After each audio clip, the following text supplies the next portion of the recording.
अस्सलाम वालेकुम दोस्तों, कैसे हो? उम्मीद करते हैं आप सब खैरियत होंगे। दोस्तों, सऊदी अरब जो भी लोग नया वीज़ा पे जा रहे हैं उनके लिए कुछ अपडेट आपके साथ को बताने वाला हूँ, कुछ इन्फॉर्मेशन देने वाला हूँ। ये आप ही के काम आएगा। आप जानेंगे तो आप ही के काम आएगा, आपको नुकसान नहीं होगा। इससे आपको फ़ायदा ही होगा, और क्या फ़ायदा होगा इसके बारे में भी आपको बताने वाला हूँ।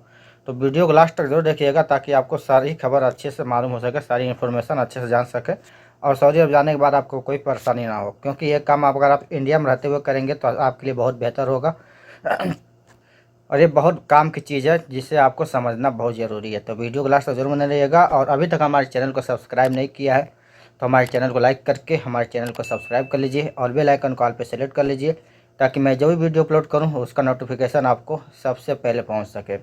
और हमारे दूसरा चैनल है जिस पे मैं वीज़ा वगैरह अपलोड करता रहता हूँ, जो भी रिक्वायरमेंट आती है किसी भी कंट्री के लिए, तो उसका रिक्वायरमेंट मैं उस चैनल पर डालते रहता हूँ। उसका लिंक आपको नीचे डिस्क्रिप्शन में मिल जाएगा, आप जाकर उसको भी सब्सक्राइब कर लीजिए। आपके लिए बहुत काम की वीडियो उस पर लेकर आता हूँ। जो लोग भी सऊदी अरब, दुबई, बहरीन, ओमान, कतर कहीं भी जाना चाहते हैं काम के लिए, तो उस चैनल पर रहेंगे तो उनको जो भी वीज़ा आएगा, मेरे पास जो भी रिक्वायरमेंट आएगा मैं उस पर डालूंगा और उनका काम हो जाएगा। चलिए वीडियो की शुरुआत करता हूँ। सबसे पहले कुछ कमेंट का जवाब दे देता हूँ, जिसमें एक पहला कमेंट आया हुआ है, वो किसी भाई की तरफ से आया हुआ है। बोलते हैं, भाई मेरा वीज़ा स्टम्प होके 1 मंथ 22 दिन हो गया, ऑफिस वाला टिकट नहीं करा रहा है। बोलता है कंपनी ने होल्ड किया है, मतलब फ़्लाइट के लिए मना किया है। तो क्या मेरा वीज़ा ख़राब हो जाएगा अगर कंपनी ने ही बुलाया तो, या कंपनी कंपनी कंपनी ने नहीं बुलाया तो, या कंपनी मुझको ज़रूर बुलाएगी? यानी ये भाई का सवाल है कि भाई मेरा एजेंट बोल रहा है कि मेरा कंपनी ने मेरा टिकट होल्ड कर रखा है और मेरा वीज़ा भी स्टम्प हो गया। तो इसमें क्या ख्याल है आपका? तो भाई इसमें कंपनी आपका होल्ड नहीं किया हुआ है। ये कंपनी कोई होल्ड ही नहीं करेगी, क्योंकि कंपनी वीज़ा क्यों दे रही है? उसको आदमी चाहिए। उसको आप जितना जल्दी आदमी दे दोगे उसके लिए बेहतर ही है। ये सब होल्ड करते हैं एजेंट लोग। जैसे आपको भी पता होगा, अपने यहाँ जो भी प्राइवेट बसें हो गई, प्राइवेट टैक्सियाँ हो गई, सवारी गाड़ी हो गई, तो लोग सोचते हैं कि पहले पूरी गाड़ी को फुल कर लें तभी हम लेकर जाएं, तो एक ही बार पूरा भाड़ा वसूल होगा। यही हाल आजकल एजेंटों का हो गया है। वीज़ा स्टम्प करवा देते हैं और टिकट करते हैं ग्रुप में, और ग्रुप वालों में उनका फ़ायदा होता है। इसकी वजह से पूरा अगर ग्रुप इकट्ठा कर लेते हैं, 100, 50, 150, 200, 250, यानी पूरा फ्लाइट का भी अगर आदमी उनके पास मिल जाए तो भी तभी वो लोग, ज़्यादातर लोग फ्लाइट करते हैं, ठीक है ना। तो इसीलिए वो होल्ड करके रखा है। घबराई नहीं, आपको हो सकता है आपका वीज़ा एक्सपायर होने से पहले वो आपको भेजेगा ज़रूर, लेकिन अभी होल्ड कंपनी ने नहीं, एजेंट ने किया है। आदमी इकट्ठा कर रहा है, ग्रुप का उसका पूरा हो जाएगा, उसके बाद से आपका फ़्लाइट कराएगा। इसके बाद दूसरा कमेंट आया है साहिल खान का। बोलते हैं, भाई हम 4 पर्सन है, सबका मुनाफा हो रहा है, बट अभी भी 2 महीना 10 दिन हो गया, स्पॉन्सर नेम नहीं शो कर रहा है, क्या करें? मेडिकल का 20 दिन बचा है।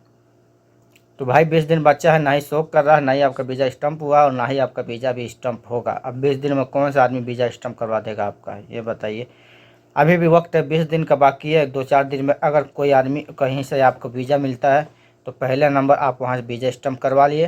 अपने उस एजेंट को छोड़िए, उस ऑफिस वाले को छोड़िए, अपना पासपोर्ट और पैसा लेकर कहीं और करा लीजिए। अगर 20 दिन में बाकी है अभी, तो अभी भी अगर किसी के पास वीज़ा होगा अच्छा तो वीज़ा स्टम्प करवा लिए तो सही रहेगा, नहीं तो आपका मेडिकल एक्सपायर हो जाएगा, फिर आपको दोबारा मेडिकल कराना पड़ेगा, ठीक है भाई। चलिए अभी टॉपिक पर आता है। सबसे पहले मैं बता देता हूँ, बहुत सारे लोगों का सवाल ये रहता है कि अराइवल रजिस्ट्रेशन फ़्लाइट से कितने दिन पहले करना चाहिए। तो भाई फ़्लाइट से आप 7 दिन, 6 दिन, 5 दिन पहले कर सकते हो, कोई दिक्कत नहीं है। लेकिन अक्सर लोग करते हैं 1 दिन पहले, 2 दिन पहले। 1 दिन पहले हो जाए फिर भी कोई दिक्कत नहीं, 2 दिन पहले कर लेंगे फिर भी कोई दिक्कत नहीं, 3 दिन पहले कर लें फिर भी दिक्कत नहीं, 4 दिन पहले कर लें फ़्लाइट से फिर भी कोई दिक्कत नहीं है। लेकिन आपको 7 दिन के अंदर अंदर कर लेना चाहिए। ऐसा कोई प्रॉब्लम नहीं है कि आप फ़्लाइट से 1 दिन पहले करेंगे, 2 दिन पहले करेंगे, 3 दिन पहले करेंगे, ठीक है, ऐसा कोई रूल नहीं है। आप जब भी कर जाना चाहें, 7 दिन का उसकी वैलिडिटी होती है, समझ जाइए। उसका जो अराइवल रजिस्ट्रेशन होता है उसकी वैलिडिटी 7 दिन होती है, 1 हफ्ता। तो आप उसी हिसाब से कराएं ताकि आपको वैलिडिटी ख़त्म होने से पहले आप वहाँ सऊदी अरब पहुँच जाएँ। बहुत सारे लोगों का सवाल होता है कि वीज़ा स्टम्पिंग के बाद कितने दिन के बाद टिकट होना चाहिए। तो भाई अगर आपका वीज़ा स्टैंप आज हो गया, आप कल ही टिकट करा लीजिए, कोई दिक्कत नहीं है। कल के लिए जा सकते हैं, परसों जा सकते हैं, कोई प्रॉब्लम नहीं है। यानी वीज़ा स्टैंपिंग के बाद 3 महीने का टाइम रहता है आपके पास। उस 3 महीने के अंदर आपको सऊदी अरब पहुंचना होता है, ठीक है ना। तो जब आपका पासपोर्ट आपके पास आ जाए, टिकट करा लीजिए और चले जाइए, कोई प्रॉब्लम नहीं है, कोई दिक्कत नहीं है, ठीक है ना। और इसके अलावा मैंने जो बताया था कि आपको सऊदी जाने से पहले आपको ये काम ज़रूर कर लेना चाहिए। तो जैसे कि आपको भी पता है, कहीं भी जाते हैं, चाहे आप हाउस ड्राइवर में जा रहे हैं, घर खाते में जा रहे हैं, आमिल मंजली में जा रहे हैं, कहीं किस कंपनी में जा रहे हैं, कि मुअस्ससा में काम करने जा रहे हैं, किसी भी काम, कोई भी काम करने सऊदी अरब जा रहे हैं, तो आपको केस को एक एग्रीमेंट मिलता है कंपनी की तरफ से, कपिल की तरफ से।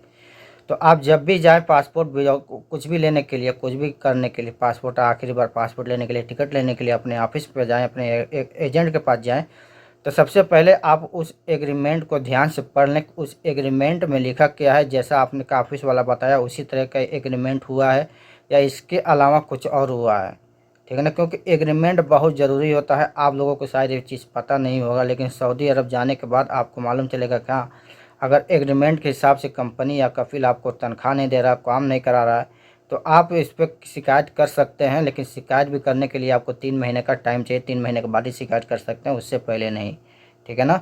तो आपको ये चीज़ अगर कोई एजेंट या कोई भी आपको नहीं देता है एग्रीमेंट पेपर, तो आप उससे मांगिए एग्रीमेंट पेपर, क्योंकि एग्रीमेंट पेपर बहुत ज़रूरी है।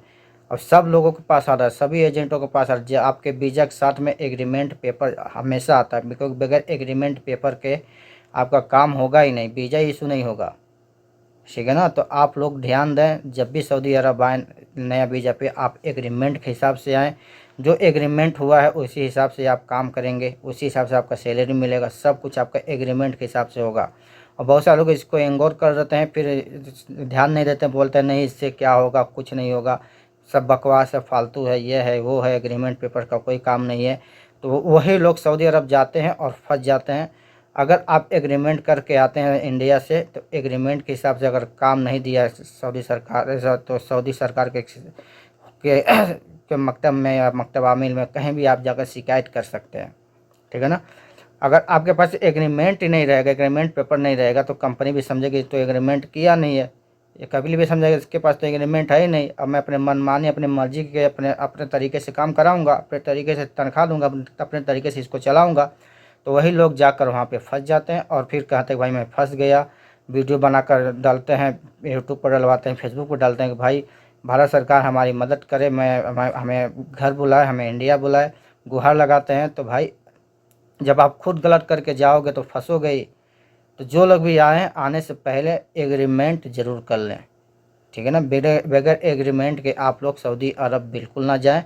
ये आपके फ़ायदे की बात है। कोई भले ही वो काम ना आए आपके, लेकिन ये ज़रूरी है, इसको ज़रूर करके आएँ, ठीक है ना। तो उम्मीद करता हूँ वीडियो ज़रूर पसंद आया होगा। पसंद आया तो लाइक शेयर ज़रूर कीजिएगा।